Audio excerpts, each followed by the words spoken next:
Greetings to you, my listening friend. I hope all is well with you and with your family. In the book of Mark, chapter 6, Christ sent the 12 disciples out on a preaching mission. And this is recorded in Mark 6, verses 7 to 13. Upon completing the mission, the disciples returned to Christ to report what they had done, and they resumed their work with him. Then Jesus said something to them which is very, very pertinent to this recording, this message that I'm giving to you now. Here's what he said in verse 31 of Mark 6. And he said unto them, Come ye yourselves apart into a desert place and rest a while.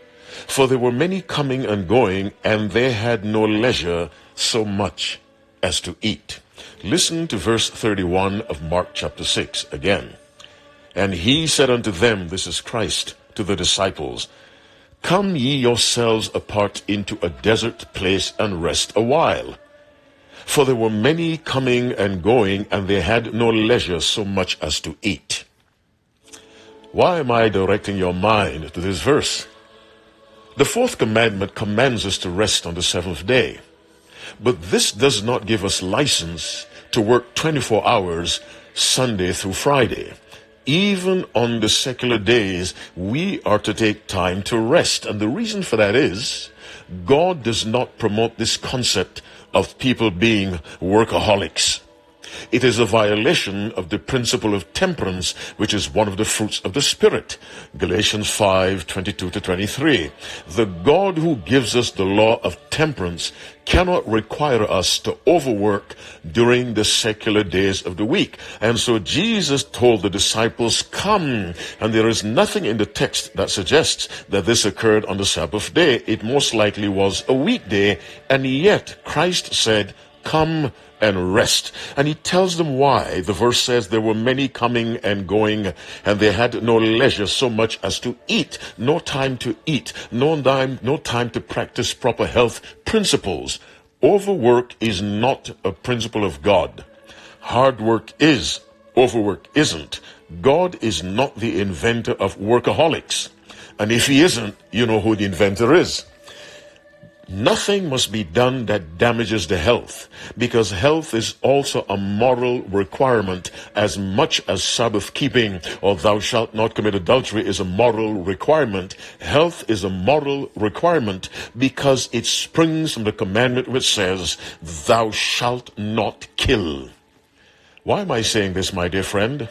One of the reasons why people become workaholics, they view their work as theirs alone. And if they don't do it, it will never be done. There are pastors who function that way. There are managers who function that way. If I don't do it, it will never be done. But for the Christian commits his or her work to God.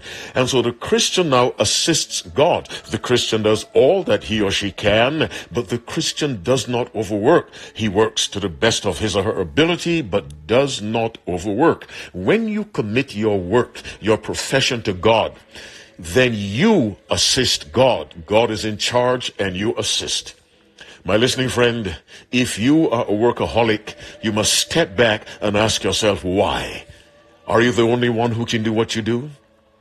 There is a God who will assist you, but you must commit your work to him so that he becomes in his own divine way the primary worker and you are his assistant. The God who calls upon us to rest an entire day, the seventh day of the week, is also the God who told the disciples on one of the weekdays, come and rest a while.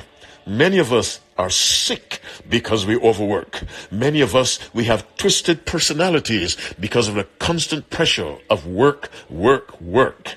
The Christian must pursue balance in everything. This includes work, however significant the work may be. When God is your senior partner, that work is manageable because divine help is available. As you keep the Sabbath holy, as you rest, remember, Sabbath rest is absolutely required, but temperance in work is also required during the week. May the Lord bless you and doubly bless your children as you keep the Sabbath holy and as you practice temperance in your work during the week. God bless you.